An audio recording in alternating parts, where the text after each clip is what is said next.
Assalamualaikum warahmatullahi wabarakatuh. Kami dari kelompok 5 yang akan membahas mengenai polemik kebijakan kenaikan pajak hiburan. Sebelumnya, perkenalkan saya Syifa Ega Amelia dengan NIM 230210303044. Saya Alina Febrian Lestari dengan NIM 230910301038. Saya Lia Aisyah dengan NIM 230910301077. Saya Anissa Farakmalia dengan NIM 230910301090. Saya Armanda Purwanirum dengan NIM 230210303065.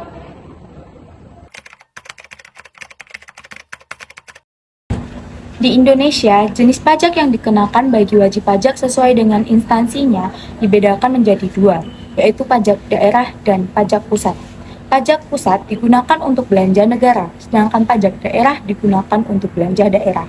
Dalam pajak daerah, salah satu pajak yang dikenakan bagi wajib pajak adalah pajak hiburan. Pajak hiburan dipungut dan dikelola oleh pemerintah daerah setempat dan merupakan sumber pendapatan bagi pemerintah daerah. Besaran pajak hiburan yang dikenakan dalam setiap daerah dapat berbeda-beda. Secara umum, pajak hiburan dapat diartikan sebagai pajak yang dikenakan atas penyelenggaraan sebuah hiburan. Pajak hiburan dapat meliputi semua jenis pertunjukan, tontonan, permainan, dan keramaian atau apapun yang dapat dipungut pajak. Direktur Pajak, Daerah dan Retribusi Daerah DJPK, Lydia Kurniawati mengatakan tujuan pemerintah menetapkan pajak hiburan minimal 40% adalah untuk kemandirian fiskal daerah yang selama ini banyak masih bergantung kepada pemerintah pusat.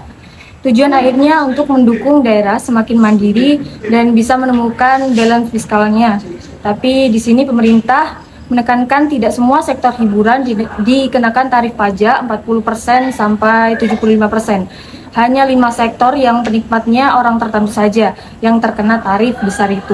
Adapun kelima sektor yang dimaksud adalah diskotik, karaoke, bar, dan SPA. Sektor hiburan lainnya seperti bioskop, pagelaran musik, sirkus, pacuan kuda, wahana air atau kolam renang, peragaan busana, dan lainnya justru turun dari 35% menjadi maksimal 10%. Kenaikan pajak hiburan mendapatkan reaksi keras dari sejumlah kalangan. Salah satunya Inul Daratista, penyanyi dangdut itu, mengatakan kenaikan pajak hiburan itu terlampau tinggi dan bisa membunuh bisnis para pengusaha hiburan. Beberapa daerah di Indonesia telah mengumumkan kebijakan mengenai kenaikan tarif pajak dan jasa tertentu atau PBJT untuk kategori hiburan pada tahun 2024. Ketetapan kebijakan ini mengacu pada Undang-Undang Nomor 1 Tahun 2022 tentang hubungan keuangan antara pemerintah pusat ataupun pemerintah daerah. Rancangan Undang-Undang RUU mengenai kebijakan ini telah disahkan oleh DPR menjadi Undang-Undang UU pada saat rapat paripurna DPR ke-10 dalam masa persidangan 2 tahun sidang 2021-2022. Sebelumnya mengenai pajak hiburan tidak ada batas minimum melainkan langsung batas maksimal yang dikenakan 75% sesuai dengan penempatan Perda pada pasal 25 ayat 2 UU DPRD.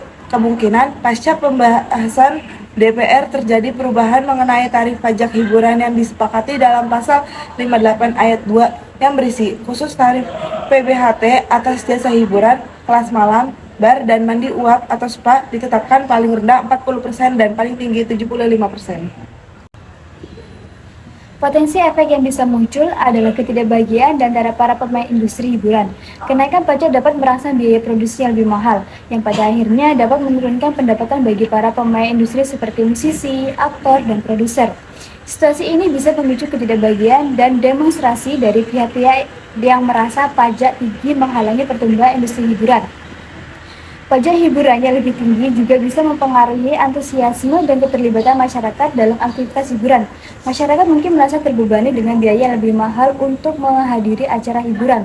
Akibatnya, penurunan antusiasme dan partisipasi bisa berdampak negatif dan ekosistem industri hiburan secara umum. Pemerintah menetapkan kebijakan ini karena pemerintah sangat mendukung pengembangan pariwisata daerah yang dapat menunjang pendapatan daerah itu sendiri. Namun karena kenaikan tarif pajak yang sangat signifikan ini, kemudian menimbulkan kontroversi dalam masyarakat. Pasalnya, PBJT merupakan pajak yang dibayarkan oleh konsumen akhir atas konsumsi barang atau jasa. Sehingga jika tarif pajak terlalu tinggi, akan menyulitkan pelaku usaha karena berisiko akan mengalami sepi konsumen. Sedangkan saat ini, sektor pariwisata di Indonesia sedang mengalami pemulihan setelah masa COVID-19. Dan jika dengan adanya kebijakan kenaikan pajak tersebut, maka akan membuat sistem perekonomian di Indonesia merosot. Sebaiknya pemerintah dalam menerapkan kebijakan harus lebih memperhatikan aspek-aspek pendukung lainnya. Kemudian terdapat beberapa solusi yang dapat dilakukan oleh pemerintah untuk mengatasi polemik kenaikan pajak hiburan. Yang pertama, pemerintah dapat memberlakukan diskresi insentif dari kepala daerah terkait penetapan persentase pajak hiburan. Hal ini memberikan fleksibilitas kepada pemerintah daerah untuk menentukan tarif pajak hiburan yang lebih rendah dari 40%. Nah, kemudian memberikan keringanan pajak bagi pengusaha jasa hiburan tertentu yang terdampak kenaikan pajak hiburan hingga 40-75%. Selain itu, pemerintah pusat juga mempersilahkan pemerintah daerah untuk memberlakukan tarif pajak hiburan yang lebih rendah dari 40%. Dengan adanya solusi-solusi tersebut, maka diharapkan dapat mengurangi dampak negatif dari kenaikan pajak hiburan dan dapat memberikan keberlanjutan bagi industri hiburan. Maka dapat kami simpulkan berdasarkan kebijakan pemerintah atas kenaikan pajak hiburan, maka ditetapkan minimum pajak hiburan sebesar 40% dan maksimum 75% di beberapa sektor saja, antara lain diskotik, karaoke, bar, dan spa. Karena terjadi polemik yang disanggah oleh banyak pihak, maka pemerintah diminta untuk mengkaji ulang kebijakan tersebut, karena kebijakan ini dianggap dapat membunuh sektor pariwisata di dunia hiburan.